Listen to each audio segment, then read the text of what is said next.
Assalamualaikum warahmatullahi wabarakatuh.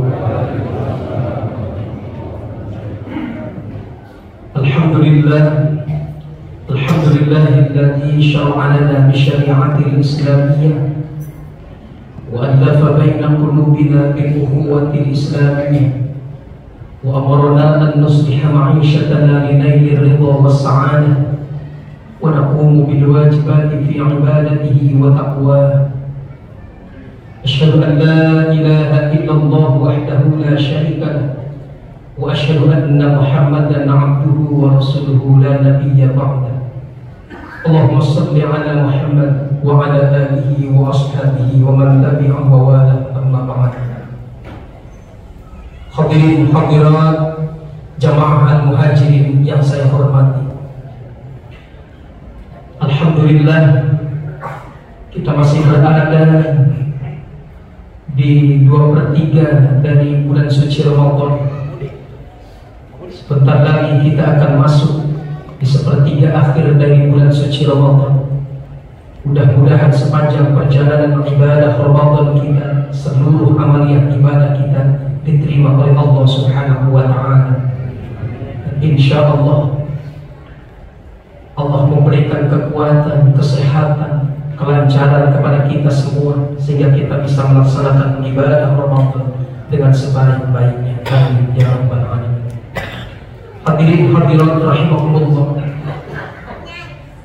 Banyak orang mengira amalan sunnah itu hanya sekedar pelengkap dari ibadah wajib yang sifatnya sukarela. Kalau sempat kerjakan, kalau tidak sempat ya tidak apa-apa, ditinggalkan. Padahal buat kita orang-orang yang benar-benar beriman, tentu kita tidak akan pernah menyia-nyiakan kesempatan ibadah sunnah itu, karena ada kerugian besar manakala kita meninggalkan kesempatan yang bernilai pahala meskipun amalannya hanya sunnah. Banyak orang yang meninggalkan amalan sunnah karena sebab tidak tahu ilmu dan fadilahnya, tidak tahu pengetahuan dan juga keutamaan dari amalan sunnah itu. Bahkan ada orang yang sudah tahu ilmu dan fadilahnya, tapi dia kemudian meremehkan. Ini yang berat. Bahkan baginda Rasulullah SAW sampai mengancam orang-orang yang benci terhadap sunnahnya Rasul.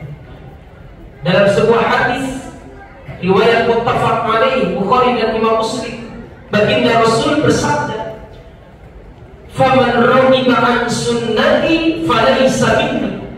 Siapa orang yang tidak senang, siapa orang yang benci terhadap sunnahku, maka dia bukan termasuk golongan. Hadirin yang dirahmati Allah, di bulan suci Ramadan ini banyak amalan-amalan sunnah. Di antara yang biasa kita rutinkan, kita lakukan di bulan suci Ramadan setelah sholat Isya, dimulai dari kita melaksanakan rawatib ba'diyah Isya, kemudian kita melaksanakan sholat sunnah tarawih, dan kemudian kita sambung dengan sholat witir. Ini adalah amalan sunnah yang besar nilainya di hadapan Allah.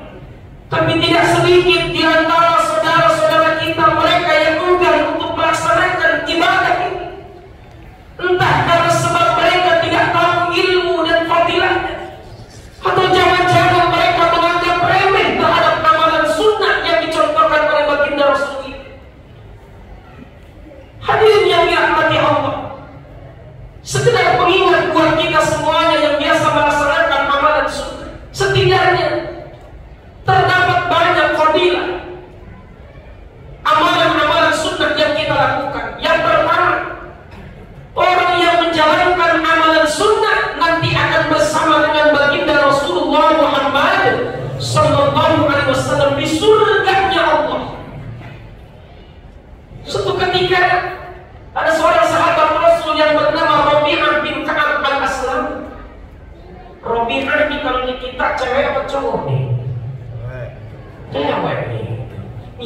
rumah Rasul. Kalau di sana Rabi'ah itu nama laki-laki. Hadirin rahimakumullah, Rabi'ah ini menginap di rumahnya baginda Rasul. Sampai suatu ketika ada satu malam, Rabi'ah kemudian ditanya oleh baginda Rasul, "Wahai Rabi'ah, minta sesuatu kepadaku." Lalu Rabi'ah menjawab, "Inni murafaqataka fil jannah." Ya Rasul, aku ingin bersama dengan engkau di surga. Lalu Rasul kembali bertanya, "Al-ghayru dzalik, adakah permintaan yang lain?" Maka berkata kemudian Rabi'ah, "Huwa dzaka, itu saja ya Rasul." Lalu Rasul kemudian bersabda, "Fa'inni ala nafsika bi kathratis sujud." Kata Rasul, "Bantulah aku atas dirimu untuk memperbanyak sujud." Artinya Rabi'ah diajarkan oleh baginda Rasul untuk memperbanyak sujud. Dan memperbanyak sujud menurut ilmu atau menurut ahli hadis, maknanya adalah dengan memperbanyak sholat, memperbanyak ibadah sholat sunnah. Maka insya Allah sholat sunnah yang kita lakukan ini menghantarkan kita masuk ke dalam surganya Allah bersama dengan baginda Rasulullah Muhammad Sallallahu Alaihi Wasallam. Lalu yang kedua, amalan sunnah yang kita lakukan ini berfadilah untuk menyempurnakan amalan-amalan wajib. Dalam hadis yang begitu panjang yang diriwayatkan oleh Imam Abu Dawud, baginda Rasul pernah bersabda, "Sesungguhnya yang pertama kali akan dihisab di antara hambaku atau dari hambaku adalah salatnya. Fa'in salat, jika salatnya itu baik, faqad aflaha wa anjaha." Kata Nabi, maka sungguh dia telah beruntung dan dia telah lulus. Wa in fasada, tapi jika salatnya itu rusak, faqad khaba wa khasira, maka sungguh dia telah berugi dan telah menyesal.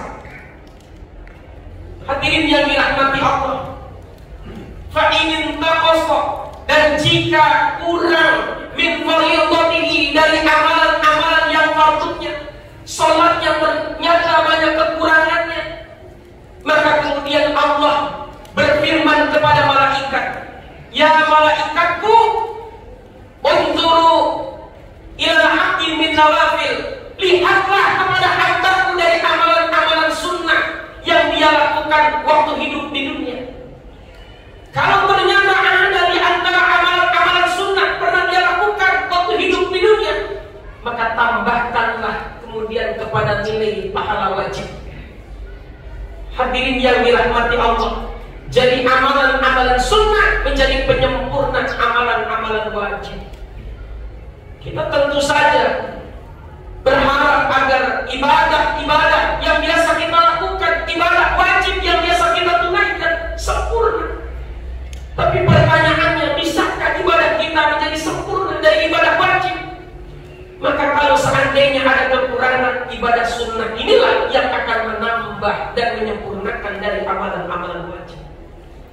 Kita tidak bisa bayangkan kalau seandainya ada orang yang hanya menunaikan kewajiban saja, tidak ada amalan-amalan sunnah, dan di saat di mahkamah Allah diperiksa dari sholatnya, ternyata banyak kurangnya, dia tidak bisa ditambah dari amalan-amalan sunnah, karena sababiannya di dunia dia tidak melakukan amalan-amalan sunnah.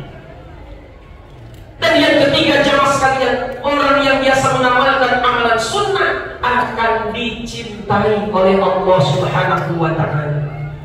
Qul in kuntum tuhibbunallaha fattabi'uni yuhibbukumullah wa yaghfir lakum dzunubakum. Katakanlah, jika kalian ingin dicintai oleh Allah, maka ikutilah aku, maka laksanakanlah apa yang menjadi sunnahku, maka niscaya Allah akan mencintaimu dan Allah akan mengampuni segala dosa-dosa kita semuanya. Mudah-mudahan kita termasuk orang-orang yang dicintai oleh Allah dan dosa-dosa kita diampuni oleh Allah Subhanahu wa Ta'ala. Amin ya rabbal alamin. Jamaah sekalian yang dirahmati Allah, malam ini terakhir saya imam tarawih kesempatan Ramadan di Masjid Al-Muhajirin ini, dari awal sampai dengan saat ini, ataupun pada saat kegiatan-kegiatan lainnya, saya berkhidmat untuk Masjid Al-Muhajirin ini. Apabila ada hal yang kurang berkenan, Al-Faqir mohon dibukakan pintu maaf yang sebesar-besarnya.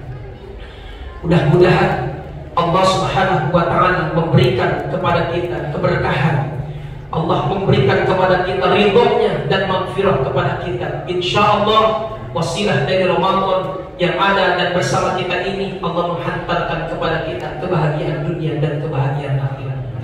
Biar kita masih ada dari bangunan ini. Mudah-mudahan bangunan ini tidak menunggu Ramadan tahun berikutnya, sudah berdiri dengan megah, dengan yang terbaru tentunya. Amin. Ya, kita lihat ini Pak, kipas ini masih begini. Profesor Dr. B.J. Habibie, beliau menciptakan pesawat bisa terbang. Baling-balingnya kecil apa gede? Kecil Pak, tapi besi yang berton-ton itu bisa terbang. Sababiahnya ada baling-baling. Ini untung masjid segede ini baling-baling, ini masjid tidak terbang. Ya, mudah-mudahan ini nanti mah lebih canggih lagi di masjid ya gitu. Cuman ini juga saya mudah-mudahan juga dibenerin. Imam berat banget kayak suaranya ini. Ini ngomong-ngomong soal sistemnya di-upgrade apa enggak ini? Jangan cuma sekedar HP nih yang modern ini gitu. Sound system juga harus di-upgrade. Bedakan bila perlu buat ceramah dengan imam. Ekornya bedain kalau buat imamah biar agak ringanan gitu. Betul ya Pak ya? Takul tapi mudah-mudahan iya, jangan ragu-ragu kalau buat masjid mah, buat kenyamanan kita semuanya. Telinganya biar enak dengarnya. Imam-imam yang lain kan belum tentu bisa komplain kayak saya gitu. Malu mereka itu Pak, nanti ngomongnya kalau lagi ngumpul bareng saya. Makanya saya sampaikan sekarang. Ya. Mudah-mudahan semuanya ini bapak-bapak kita semuanya nanti akan menemukan ini masjid yang sangat baik, nyaman buat kita semuanya. Ya. Selain bangunan fisiknya yang bagus, takmir masjidnya yang bagus, ustadz-ustadznya juga tetap berkhidmat untuk para jamaah. Dan insya Allah dan wasilah dari masjid ini kita semuanya akan mendapatkan keberkahan. Insya Allah dari masjid ini juga bisa mendapatkan keberkahannya. Itu saja, mohon maaf sekali lagi. Wallahul muwaffiq ila aqwamit thoriq. Wassalamualaikum warahmatullahi wabarakatuh.